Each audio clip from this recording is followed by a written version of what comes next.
Duel dua juara PSBS Biak tidak bisa diremehkan. Walaupun baru masuk ke Liga 1, tapi persiapan mereka cukup oke dan Persib Bandung sebenarnya memiliki rekor yang agak jelek kalau start di Liga. Tetapi kita akan bahas kira-kira akan seperti apa permainan kedua tim ini. Mari kita bahas dari sudut pandang penikmat sepak bola, bukan pengamat sepak bola. Dari Sabang sampai Merauke, cerita bersaudara. Sahabat sepak bola semua, laga pembuka yang sangat luar biasa sih mempertemukan juara dari Liga 2 dan juara bertahan dari Liga 1 yaitu Persib Bandung. Nah, ini ada satu hal yang cukup menarik dari dua fakta jika kita lihat dari historis mereka gitu kan. Yang pertama, PSBS Biak sebenarnya cukup berjaya dan cukup luar biasa ya bermain di Liga 2, apalagi sekarang mereka bisa dibilang habis-habisan memperbaiki kerangka tim agar benar-benar bisa bersaing di level tertinggi persepak bolaan Indonesia. Walaupun memang untuk bersaing itu ya banyak faktor sekali, nggak cukup hanya karena memiliki banyak pemain bagus, enggak, tapi banyak hal-hal lain yang memang bisa ditutupi harusnya oleh PSBS Biak agar mereka bisa terus eksis di Liga 1. Karena tidak sedikit juga gitu kan tim-tim yang baru promosi ke Liga 1 terbukti tidak bisa bertahan, akhirnya kembali terdegradasi ke Liga 2. Nah, untuk PSBS Biak, walaupun mungkin target mereka sekarang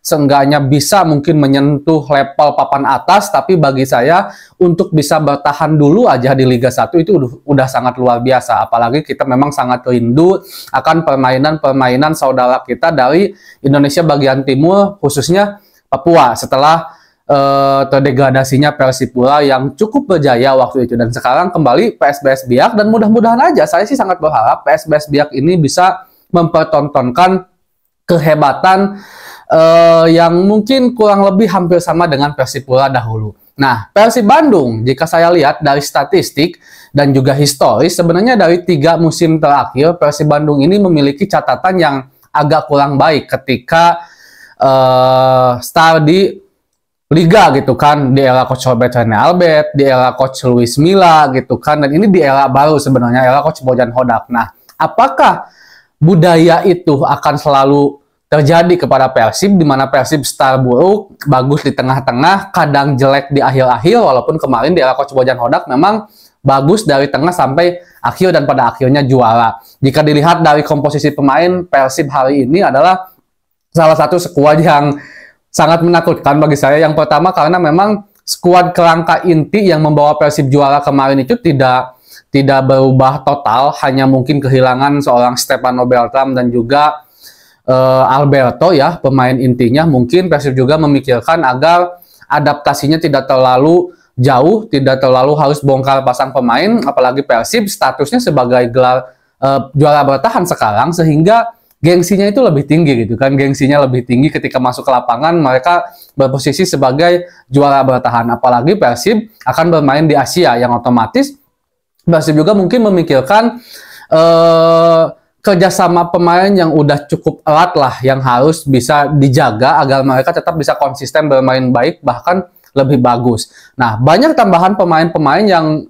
tidak kalah bagusnya bagi saya. Pemain lokal ada Dimas Derajat, ada Adam Alis gitu kan. Kembalinya pemain muda mereka yang dipinjamkan Obi Darwis, ada Mailson Lima, ada juga Gustavo, dan kembalinya juga Del Pino. Ini satu hal yang bagus buat Persib, karena jika dilihat sekali lagi dari segi individual pemain, Persib ini luar biasa banget. Tapi apakah keluar biasaan itu bisa bagus dalam kerjasama tim seperti Persib di musim lalu? Kita lihat aja nanti. Kalau di Piala Presiden kemarin, bagi saya sih bukan acuan untuk mengatakan Persib jelek karena tidak bisa lolos ke semifinal. Karena di situ sangat terlihat bagaimana Persib Bandung bongkar pasang pemainnya itu bukan 1 2 3. Beda dengan tim-tim lain yang memasukkan skuad intinya. Kalau Persib itu enggak. Hampir bisa dibilang 11 pemain ganti. Setiap pertandingan 11 pemain ganti. Bahkan di pertandingan terakhir saat melawan Persis Solo, itu adalah pertandingan yang menentukan Persib bisa lolos atau enggak ke semifinal. Yang saya perkirakan awalnya, wah ini akan memasukkan pemain skuad inti. Tapi enggak.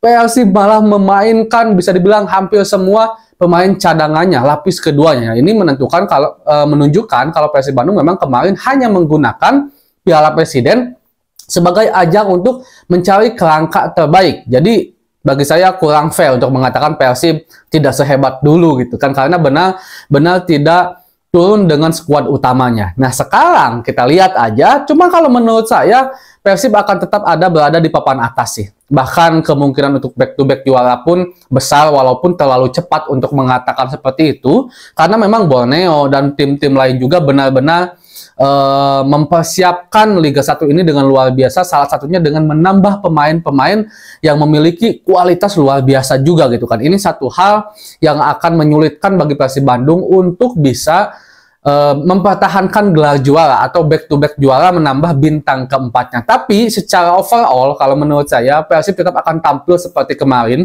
karena ketika Persib menang saat melawan PSM juga, DNA counter attack Real Madrid, DNA pragmatis coach Bojan Hodak itu masih ada, di mana yang tidak terlalu banyak pegang bola, tidak peduli dengan possession football, tapi ketika mereka ada beberapa kesempatan 1, 2, 3 sentuhan, 1, 2, 3 serangan bisa menciptakan sebuah gol, peluang, dan menang. Itulah Persib. Kalau menurut saya seperti itu. Saya belum bisa berbicara secara banyak tentang permainan kedua tim karena ini baru awal. Kita harus nikmati dulu aja gitu kan, terlalu cepat untuk ngejudgement tim ini, ngejudgement tim itu, karena ini baru awal. Kita harus lihat dulu permainan mereka. Seperti itu dulu mungkin untuk sahabat sepak bola Indonesia semua. Assalamualaikum.